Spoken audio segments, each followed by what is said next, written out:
শহীদ নূর হোসেন জাতীয় ভলিবল স্টেডিয়ামে আজ থেকে শুরু হয়েছে জাতীয় ভলিবল প্রতিযোগিতা 2025-এর মূল পর্ব। প্রধান অতিথি হিসেবে প্রতিযোগিতার উদ্বোধন করেন বাংলাদেশ ভলিবল ফেডারেশনের সভাপতি ফারুক হাসান।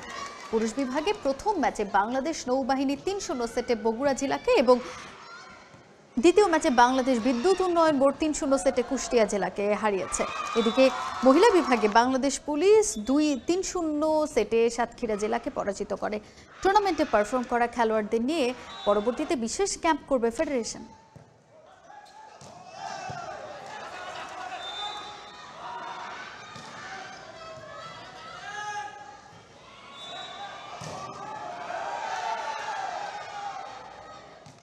এই ধরনের টুর্নামেন্টের মাধ্যমে আগামীতে আমাদের ন্যাশনাল টিম তৈরি হবে এবং এখান থেকে প্লেয়াররা বেরিয়ে আসবে এবং আমরা আরও কিছু টুর্নামেন্ট করতে চাই, যেটার মাধ্যমে আমরা রুট লেভেল থেকে আরও বেশ কিছু প্লেয়ার আসতে পারে।